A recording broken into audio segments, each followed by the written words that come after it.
Irmãos, hoje a palavra trata, o tema é um novo começo. O texto está em Marcos capítulo 16, a partir do verso 1. Diz assim a palavra do Senhor: Passando o sábado, Maria Madalena, Maria mãe de Tiago e Salomé compraram aromas para irem embalsamá-lo. E muito cedo, no primeiro dia da semana, ao despontar do sol, foram ao túmulo. Diziam umas às outras: quem nos removerá a pedra da entrada do túmulo? E olhando, viram que a pedra já estava removida, pois era muito grande. Entrando no túmulo, viram um jovem assentado ao lado direito, vestido de branco, e ficaram surpreendidas e atemorizadas. Ele, porém, lhes disse: não vos atemorizeis, buscais a Jesus, o Nazareno, que foi crucificado. Ele ressuscitou, não está mais aqui, vede o lugar onde o tinham posto. Mas ide e dizei a seus discípulos e a Pedro, que ele vai adiante de vós para a Galiléia. Lá o vereis, como ele vos disse. E saindo elas fugiram do sepulcro, porque estavam possuídas de temor e de assombro e de medo, nada disseram a ninguém. Havendo ele ressuscitado de manhã cedo, no primeiro dia da semana, apareceu primeiro a Maria Madalena, da qual expelira 7 demônios. E partindo ela, foi anunciá-lo àqueles que, tendo sido companheiros de Jesus, se achavam tristes e choravam. Estavam ouvindo que ele vivia e que fora visto por ela. Não acreditaram. Estes, ouvindo que ele vivia e que fora visto por ela, não acreditaram. Depois disso, manifestou-se em outra forma a 2 deles que estavam de caminho para o campo. Indo eles, o anunciaram aos demais. Mas também estes 2, eles não deram crédito. Finalmente apareceu Jesus aos 11, quando estavam à mesa, e censurou-lhes a incredulidade e dureza de coração, porque não deram crédito aos que tinham visto já ressuscitado. E disse-lhes: ide por todo o mundo, pregai o evangelho a toda criatura. Quem crer e for batizado será salvo, quem, porém, não crer será condenado. Estes sinais hão de acompanhar aqueles que creem. Em meu nome expelirão demônios e falarão novas línguas. Pegarão em serpentes, e se alguma coisa mortífera beberem, não lhes fará mal. Se impuserem as mãos sobre os enfermos, eles ficarão curados. De fato, o Senhor Jesus, depois de lhes ter falado, foi recebido no céu e assentou-se à destra de Deus. E eles, tendo partido, pregaram em toda parte, cooperando com eles o Senhor e confirmando a palavra por meio dos sinais que seguiam. Amém. Irmãos, esse texto fala sobre, este é o capítulo da ressurreição. Se Jesus não tivesse ressuscitado, vã seria a nossa fé. E também aprendemos aqui que a igreja é a maior prova de que Jesus ressuscitou. O fato de estarmos aqui hoje reunidos em torno do nome de Jesus é uma prova de que ele ressuscitou. Mas eu quero dividir com os irmãos, compartilhar algumas coisas sobre recomeço que eu aprendo nesse texto. E a primeira está no verso 1. Passado o sábado, Maria Madalena, Maria mãe de Tiago e Salomé compraram aromas para irem embalsamá-lo. Irmãos, a gente precisa aqui lembrar que quando essas mulheres estão indo para embalsamar Jesus, a palavra de Deus vai dizer que uma outra mulher, uma outra pessoa já tinha feito isso. Isso está escrito em Mateus 26, 12. Pois derramando este perfume sobre o meu corpo, ela o fez para o meu sepultamento. A primeira lição que eu aprendo nesse texto, irmãos, é que existem coisas que, se nós não fizermos na hora que Deus nos pede, pode ser que a gente nunca mais faça. Ou você faz na hora que Deus pede, ou pode ser que nunca mais você possa fazer. Aqui nesse versículo 1 está escrito que as mulheres, elas foram lá e compraram aromas para embalsamar Jesus. Contudo, a mulher que quebrou o vaso de alabastro aos pés de Jesus, ela já tinha preparado o corpo de Jesus para o seu sepultamento. O que eu aprendo? Aprendo que essas mulheres estavam muito bem intencionadas, mas elas queriam fazer algo que já fora feito. E fora feito pela mulher do vaso de alabastro. Aquela mulher, ela quebrou um vaso. Esse vaso de alabastro era um vaso com perfume de nardo puro, um perfume caríssimo, um perfume que era comprado gota por gota. No boticário da época, ela ia comprando, gotinha por gotinha, é caro, por isso era gota por gota. E o vaso era enchido gota a gota para o dia do casamento. Então ela estava comprando esse perfume para o dia das núpcias. E ela começa a comprar esse perfume naquela cultura, na cultura judaica, já desde novinha, desde mocinha, ela já vai comprando o perfume, preparando para o casamento. Mas o que aconteceu é que ela entendeu, em Deus e no Espírito Santo, que ela deveria pegar aquilo que era mais caro para ela, que não se trata só de dinheiro, que ela pagou caro naquele perfume, mas tudo o que envolve aquele perfume, o sonho do casamento, os planos dela, os sonhos dela, e ela pega aquele vaso, e ela quebra aquele vaso aos pés de Jesus. Então ela pega aquele nardo puro, que era para as núpcias dela, e ela unge Jesus, ela passa até nos pés de Jesus. O ambiente todo aonde Jesus estava ficou cheio do cheiro do perfume. Ela mudou o ambiente com aquela adoração.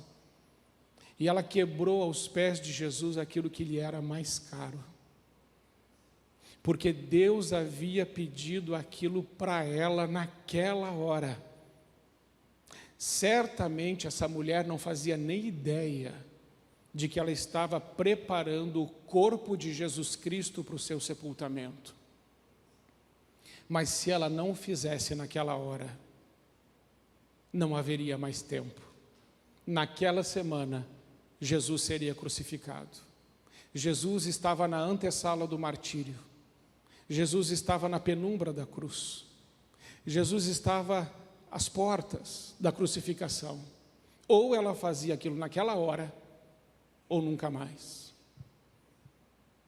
E nós vemos que essas mulheres que vão comprar esse perfume para embalsamar Jesus, elas estão chegando atrasadas.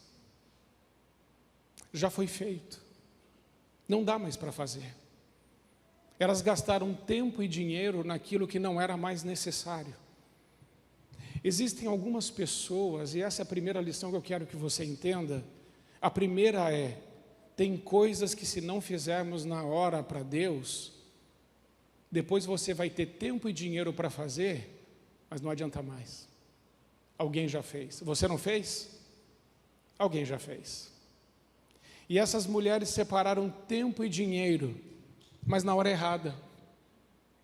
Existem algumas pessoas que estão querendo adorar a Deus ou entregar o melhor para Deus, sabe quando? Quando for oportuno para elas. Senhor, espera mais um pouco. Agora eu não posso. Estou envolvido com os meus estudos. Estou envolvido com o meu trabalho. Estou envolvido com as minhas coisas. Senhor, eu não posso te dar o melhor agora. Eu vou te dar isso mais tarde. Mas o que acontece é que mais tarde não adianta. Tem que ser na hora que Deus pede. Porque se eu e você não fizermos, alguém fará. Eu lembro, irmãos, que na minha caminhada chegou o momento de eu quebrar o meu vaso. Eu estava indo muito bem profissionalmente, estava crescendo bastante na minha área profissional. Eu ia ser diretor de uma instituição, um colégio bilíngue, Dom Bosco, lá em Curitiba.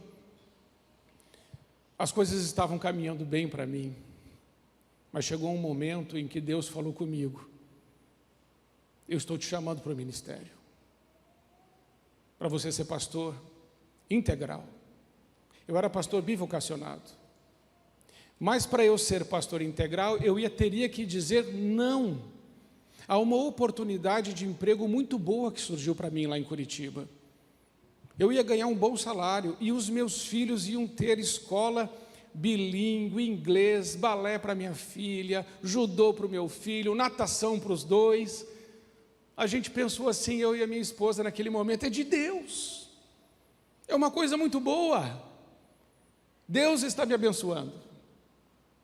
E hoje, conversando com o pastor Eduardo, ele falou: eu lembro disso, ele estava lá nessa época da minha vida. E de repente Deus tirou aquilo do meu coração. Eu perdi a alegria. Irmãos, eu participei de entrevista com o pessoal de São Paulo. Eu fui aprovado, eu só estava faltando assinar. No dia de eu ir assinar, Deus também deu um sonho para Márcia e falou: olha, se ele for, ele não volta mais para o ministério, ele vai na carreira. E a Márcia acordou de madrugada e ficou preocupada. Me acordou, acho que eram umas 3 e pouco da manhã, e falou assim: amor, eu tive um sonho de você não aceitar mesmo. Eu falei: amanhã a gente conversa, deixa eu dormir. Aí eu fui dormir, mas eu descobri que ela não dormiu. Eu acordei, ela já estava com o café pronto. Ela falou assim: amor, Deus também falou comigo, você não deve aceitar esse emprego. Você deve ir para o ministério, para receber 30% do valor que eu ia receber lá naquele emprego. E ali eu entendi que eu precisava renunciar àquilo que não tinha nada de errado se eu aceitasse. Não era pecado aceitar, mas não era o que Deus tinha. Deus queria a minha juventude, Deus queria a minha força para servi-lo. Não deixe para servir a Deus quando te for oportuno e melhor. Ou faz quando Deus pede, ou pode ser que não dê mais. Se eu não tivesse aceito, eu não estaria aqui. Eu poderia estar lá naquela empresa, recebendo muito bem, estar muito bem, mas teria passado de mim a vontade do Senhor.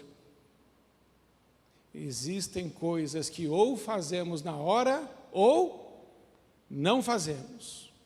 Existem coisas, irmãos, que vai precisar de renúncia. Hoje, na nossa classe de batismos, o Márcio compartilhou. Márcio, você está aqui?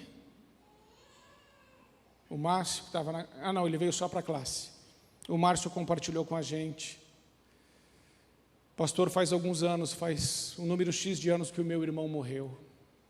E o meu pai e a minha mãe dariam tudo para ter o meu irmão de volta. E eles falaram: a gente podia ter trabalhado menos e convivido mais. A gente podia ter preocupado em ganhar menos dinheiro para estar mais uns com os outros. Não é isso? É Marcelo que está aí? Então foi seu irmão que falou, Márcio. É isso mesmo, né, Marcelo? E eu falei: Márcio, obrigado por compartilhar isso. Existem coisas que não, se nós não fizermos agora, pode não dar mais tempo, inclusive com a nossa família. Sabe qual é a hora de você dizer para a sua família que você ama? É agora. Sabe qual é a hora de você se aproximar e dizer assim: eu amo você, e eu largaria tudo por você? Sabe quando é a hora? É hoje. É o Cristiano? É você que está aí, Cristiano? E a da Renata? É. O Cristiano é outro. A Renata ficou com câncer, né, Renata? E passou uma luta. E eu e o Cristiano oramos juntos algumas vezes. Irmãos, esse homem abriu mão de tudo que ele tinha para ver a esposa dele viva e saudável. E os médicos disseram, não tem jeito. Mas o Cristiano falou assim, tem em nome de Jesus. Ele foi procurar tratamento nos Estados Unidos. E Deus deu a vitória. E a Renata está ali saudável, viva, forte, e vai caminhar junto com a gente aqui, vai liderar ministério e vai fazer um monte de coisa, né, Renata? Em nome de Jesus. E eu garanto que o Cristiano não se arrepende nem um dia da vida dele, de ter feito tudo pela sua esposa. A hora de a gente amar, a hora de quebrar o vaso para Jesus, é agora. É a hora de a gente quebrar o vaso uns pelos outros. É agora. As pessoas não voltam, o tempo não volta. Essas mulheres chegaram, diz o versículo 1, que elas compraram aromas para ir embalsamá-lo. Não precisa mais. Já foi feito. Chegaram atrasadas. Primeira lição que eu aprendo é, não chegue atrasado para Jesus e nem para a sua família. Amém, irmãos? A segunda lição que eu aprendo são sobre preocupações desnecessárias. Versículos 3 e 4. Diziam umas às outras, quem nos removerá a pedra da entrada do túmulo? E olhando, viram que a pedra já estava removida, pois era muito grande. Essas mulheres estavam indo, e a discussão que elas estavam tendo assim, como é que a gente vai tirar aquela pedra? Como é que nós vamos remover aquilo? Aquela pedra é enorme. E quando elas chegaram lá, a pedra já estava removida. Assim é a nossa vida. Muitas vezes nós estamos discutindo sobre situações que diante de Deus já estão resolvidas. Nós estamos carregando na nossa vida pedras. Pedra da traição, do adultério, do abandono, de palavras duras que foram proferidas, as pedras da amargura, da perda, da desilusão, da tristeza. Nós estamos com entulhos no nosso coração e nós precisamos lembrar que Deus não constrói nada em cima de entulhos. E sabe, esse passado mal resolvido, essas pedras, só podem ser removidas pelo poder de Deus. Você não vai conseguir. Quantas discussões nós estamos tendo com coisas que não temos controle? Quanto tempo estamos perdendo com essas coisas, ao invés de celebrarmos a vitória de Deus, a graça de Deus, a ressurreição de Jesus, o amor de Deus?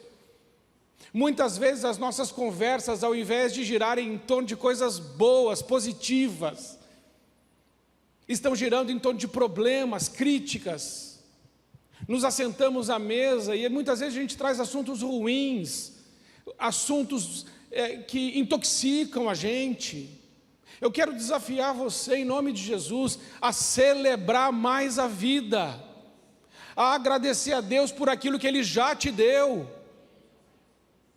Quantos homens casados temos aqui hoje? Estão aí com as suas esposas? Você tem que agradecer. Olhe para ela aí, olhe para ela, com aquele olhar assim de conquistador. Meu Deus. E diga assim, meu amor, você está maravilhosa. Oh glória. O resto é com ela. Ela não precisa dizer nada. Mas você semeou, amém? Tem muita gente que não semeia e quer colher. Tem que semear, irmão.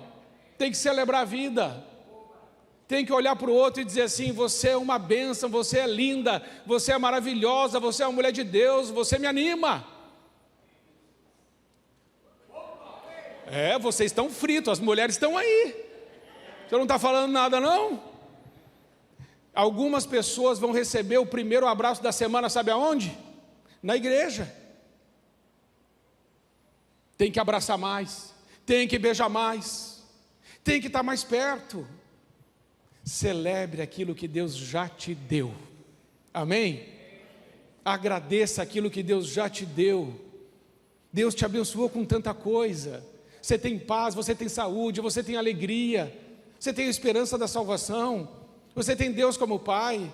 Se você é casado, Deus te deu uma mulher maravilhosa. Se ela não está maravilhosa, profetize. Mulheres, se o homem não está maravilhoso, profetize. Às vezes ele ficou careca, gordinho, igual eu, mas você pode dizer para ele: você é lindo por dentro.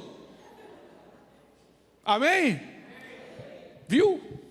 Não é melhor a gente sorrir? Não é melhor a gente se alegrar? Mas pastor, e os boletos? Eles vão continuar lá. Trabalha, Deus tem te dado força. E eu vejo essas mulheres tão preocupadas com um problema que já estava resolvido. E por que elas estavam também tão preocupadas com um problema que já estava resolvido? Elas não lembravam do que Jesus disse, da sua ressurreição. Sabe por que nós nos preocupamos com muitas coisas e esquecemos das promessas de Deus? Deus não prometeu que estaria com você?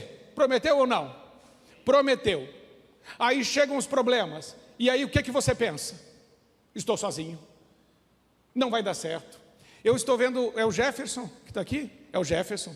Jefferson, nós oramos muito pela sua filha, mas sabe o que me alegrou, Jefferson? Que você na quinta-feira passada estava orando. Nós estávamos orando aqui no culto, e ela teve um diagnóstico que teria que ser internada, né? E aí à noite, tudo mudou naquela oração, e ela foi liberada, e ela está curada, e ela está bem. É isso? Louvado seja o nome de Jesus, Jefferson. Sabe por que isso aconteceu, Jefferson? Você lembrou das promessas de Jesus. Você orou. E os exames da sua filha deram diferente, porque Jesus curou sua filha. Ele poderia ter ficado murmurando, o Jefferson poderia ficar lá: ai meu Deus, não me ama, as coisas não acontecem. Ele tinha acabado de chegar da casa do oleiro, né, Jefferson? Eu fui para a casa do oleiro, agora o inferno se levantou contra mim, e coitadinho de mim, e mimimi. Podia ou não podia? Podia, mas ele se levantou como um homem de Deus, um homem de guerra, um varão de Deus, cheio do Espírito Santo, e profetizou lá na frente daquele hospital: minha filha vai sair. E a filha saiu. E é assim que um cristão deve viver. E agora você tem motivos para celebrar e agradecer a Jesus. Essas mulheres estavam tão preocupadas com problemas que Deus já tinha falado que estaria resolvido. Terceira coisa que eu aprendo nesse texto, versículo 7. Mas ide e dizei aos discípulos e a Pedro, que ele vai adiante de vós para a Galileia, lá o verei, como ele vos disse. Jesus está mandando um recado para os discípulos, mas está mandando um recado muito especialmente para quem? Para Pedro. E por quê? Por que que Jesus fala: avisem os discípulos e avise Pedro? Por causa do que está escrito no Evangelho de Lucas 22, 61 e 62. Então, voltando-se, o Senhor fixou os olhos em Pedro, e Pedro lembrou-se da palavra do Senhor, como lhe dissera: hoje 3 vezes me negarás, antes de cantar o galo. Então Pedro, saindo dali, chorou amargamente. Eu aprendo aqui, irmãos, que Jesus, Ele nos ama muito, muito, mesmo quando a gente erra. Pedro errou, Pedro negou Jesus 3 vezes. Esse texto diz que os olhos dos dois se cruzaram, e diz que Jesus olhou fixamente para Pedro, bem na hora que Pedro negou ele 3 vezes. E sempre que eu li esse texto, eu pensava assim, que Jesus estava fuzilando ele com os olhos, mas orando nesse texto, eu entendo que não. Penso que Jesus olhou para Pedro quando Pedro negou com um olhar de amor, E que se Jesus pudesse sair de onde estava e dar um abraço em Pedro e perdoá-lo naquele momento, Jesus teria feito. Jesus queria restaurá-lo. O que acontece com a gente? Às vezes, irmãos, quando nós erramos com Deus e com as pessoas, nós pensamos que não podemos mais. Somos indignos. Os pecados que eu cometi são tão feios, tão sujos. Como é que eu vou servir o Senhor? Eu neguei o Senhor 3 vezes. Eu estou fora. Eu não sou digno de andar com Jesus. Essa era a opinião de Pedro. Mas essa nunca foi a opinião de Jesus. Jesus diz: Pedro, eu quero falar com você. Eu quero restaurar o seu coração. Os seus pecados estão perdoados. Deixa eu te dizer uma coisa. Não existe pecado que você tenha cometido que não possa ser perdoado e limpo pelo sangue do nosso Senhor Jesus Cristo. Ninguém aqui que peça perdão é indigno de servir ao Senhor. Ninguém. Todos vocês estão aptos a servir ao Senhor como discípulos do Senhor, se pedirem perdão pelos seus pecados e se reconciliarem com Deus. Por isso Jesus disse: diga aos discípulos e a Pedro, porque Pedro já havia desistido do ministério para o qual o Senhor o havia comissionado. E você? Está vivendo plenamente os sonhos de Deus? Ou aconteceu alguma coisa na sua vida e na sua história que te paralisou? Tem andado em círculos? Ou está avançando nos sonhos e propósitos do Senhor? Há alguma amargura no seu coração? Ou você está limpo e perdoado? Como você está? Você vive a sua vocação? Pedro havia desistido de tudo. Jesus mandou chamá-lo. Creio que Jesus hoje está te chamando também. Ele está dizendo: meu filho, minha filha, eu amo você, eu perdoo você, eu restauro você, eu ressuscitei dentre os mortos, eu te dou a vida e você pode recomeçar. Amém? Todos nós podemos recomeçar com Jesus. Quantas vezes Jesus nos perdoa? 1 vez? 2 vezes? 7 vezes? Todas as vezes. Mas quem ama, procura não pecar na mesma área de novo. Amém? Quarta coisa que eu aprendo nesse texto: vença a incredulidade e pregue o Evangelho com poder. Versículo 14. Finalmente apareceu Jesus aos 11, quando estavam à mesa, e censurou-lhes a incredulidade e a dureza de coração, porque não deram crédito aos que o tinham visto já ressuscitado. Então disse-lhes: ide por todo o mundo e pregai o Evangelho a toda criatura. Quem crer e for batizado será salvo, quem, porém, não crer será condenado. Esses sinais hão de acompanhar aqueles que creem em meu nome. Em meu nome expelirão demônios, falarão novas línguas, pegarão em serpentes, e se alguma coisa mortífera beberem, não lhes fará mal, e se impuserem as mãos sobre os enfermos, eles serão curados. De fato, o Senhor, depois de lhes ter falado, foi recebido no céu, assentou-se à destra de Deus.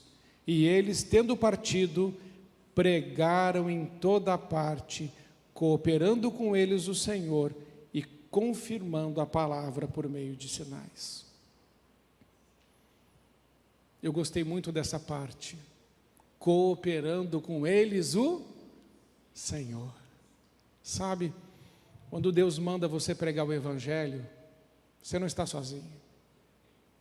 Cooperando com eles, ou com você, está o Senhor. Você crê nisso? Você sabia que tem pessoas perto de você que estão com depressão, pensando em tirar a vida? eu não as conheço, você as conhece? E que talvez a única voz de esperança seja a sua. A única voz que vai trazer um conforto e a paz é a sua. Jesus disse: pregue o Evangelho. Quando você prega o Evangelho, você não está pregando autoajuda. Quando você prega o Evangelho, você não está dizendo palavras suas. Quando você prega o Evangelho, você está pregando a palavra de Deus que não volta vazia e que tem o poder de transformar as vidas e as realidades. Então pregue. Pregue para o seu pai, para a sua mãe, para os seus irmãos, para os seus amigos. Pregue a palavra. Às vezes falamos tantas coisas fúteis, tantas coisas estéreis, e não falamos da palavra.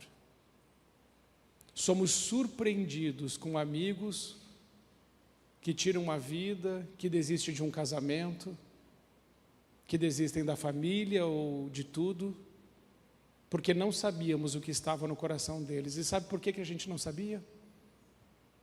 Porque a gente não falou. Mas se você falar, Deus vai junto com você. E sabe, os sinais vão acompanhar aqueles que crerem. É ou não é, Jefferson? É só você fazer. Deus não mente. Se Ele falou que você deve orar pelos enfermos, ore. Hoje há tanta enfermidade emocional, mais do que física. As pessoas estão vazias, desnutridas emocionalmente e espiritualmente. E talvez você seja aquela pessoa que Deus separou para levar vida para aqueles que estão morrendo. Que Deus te ajude com a sua missão, porque essa comissão divina é para todos. Ide, pregue o Evangelho com o poder de Deus. Amém, irmãos? Vamos ficar em pé, eu quero orar junto com você. Eu quero orar por algumas coisas. A primeira coisa que eu quero orar essa noite junto com você é sobre o tempo das coisas. Você está satisfeito com o tempo das coisas de Deus na sua vida? Essas mulheres, elas compraram o perfume, elas foram até o túmulo, Jesus já havia ressuscitado, a mulher do vaso de alabastro já havia feito o que deveria ser feito, e elas perderam o timing de Deus, o tempo de Deus. Como você está em relação a isso? Em segundo lugar, como estão os seus pensamentos e as suas conversas? Você tem celebrado a vida? Tem se alegrado? Tem buscado sorrir e confiar em Deus? Tem sido grato a Deus por tudo? Em terceiro lugar, existe alguma ferida ou mágoa ou dor ou palavra violenta que foi lançada contra você, que te paralisou? Acerca da sua vocação, você está vivendo ela plenamente? Ou existe algum fato na sua vida que te fez desanimar, quem sabe desistir dos sonhos de Deus para a sua vida? E por último, você está anunciando o Evangelho? Está pregando? Está orando, crendo que Deus é poderoso para responder? Essas 4 coisas são 4 lições e 4 desafios que nós aprendemos hoje. Hoje você está desafiado, desafiada pela palavra de Deus. O que é que você vai fazer? Nós nunca devemos sair de um culto do jeito que entramos. A gente tem que sair da presença de Deus, desafiados a sermos melhores do que já somos. Jesus é o único que pode transformar a gente.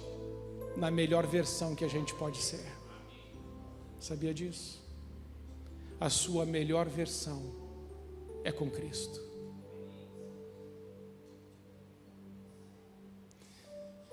Se Deus falou com você em alguma dessas áreas, queria que você deixasse seu lugar.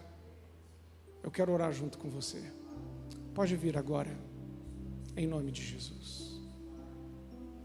Vamos orar juntos. Esses desafios de Deus para a nossa vida.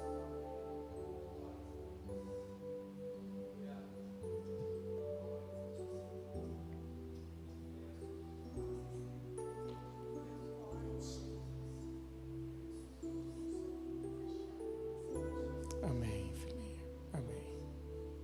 Vai fechar. Vai fechar.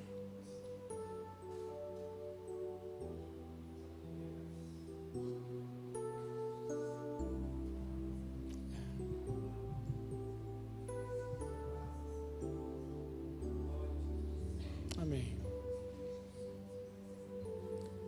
Vamos orar juntos. Pai, em nome de Jesus, nós colocamos humildemente nossas vidas diante do Senhor. E Pai querido, nós sabemos que existem entregas que são tão difíceis para nós. Eu acredito que aquela tua filha com aquele vaso de alabastro deve ter sido tão difícil para ela quebrar tudo, todos os sonhos aos teus pés. Mas Senhor, eu estou certo que depois que ela fez isso, a vida dela foi transformada e ela pôde começar a viver sonhos que vêm do alto, que vêm do céu. Senhor, nós queremos viver isso nessa noite.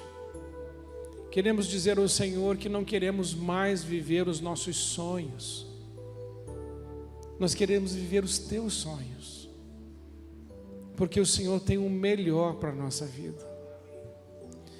E Senhor, nós queremos pedir também nessa noite perdão por não conseguirmos enxergar a tua presença nos momentos difíceis, por reclamarmos, criticarmos, murmurarmos e ficarmos perdendo tanto tempo com discussões que não levam a nada.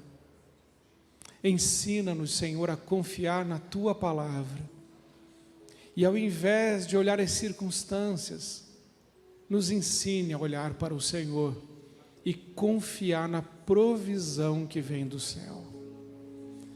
Pai querido, obrigado, porque o Senhor é o Deus que cura as nossas feridas, que nos sara, que nos liberta das prisões do passado, que nos faz viver um presente tremendo e um futuro glorioso. O Senhor é o Deus que nos cura, o Senhor é o Deus que nos restaura, como restaurou Pedro e recomissionou ele para viver todos os teus sonhos. Obrigado, Senhor, porque o Senhor confiou a nós o Evangelho da salvação.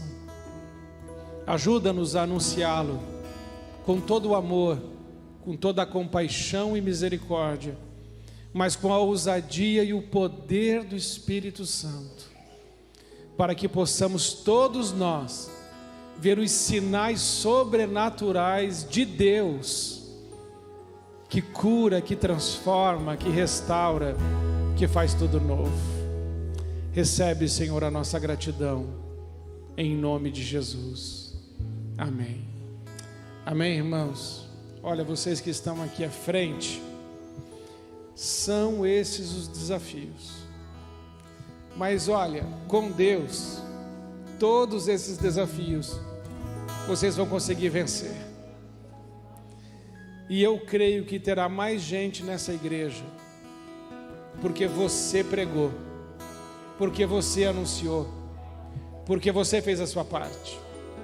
Acredito, irmãos, que todos nós seremos mais felizes se olharmos para Deus e colocarmos nele a nossa esperança. Acredito que Deus está conosco. Acredito que Deus nos dá força. Acredito na presença de Jesus nesse lugar. Eu acredito que Ele pode fazer novas todas as coisas, eu acredito. E que pode dar um recomeço, agora preste atenção. Um recomeço em qualquer área da nossa vida. Porque talvez em algumas áreas você esteja indo bem. Preste atenção nesse final. Preste muita atenção. Talvez em algumas áreas da sua vida você esteja indo muito bem. Mas Deus veio para que você vá bem em todas as áreas da sua vida. Todas. Então aquelas que não estão indo bem, isso vai começar a mudar se você se posicionar em nome de Jesus. Amém? Vida plena para todos nós em nome de Jesus. Que Deus te abençoe.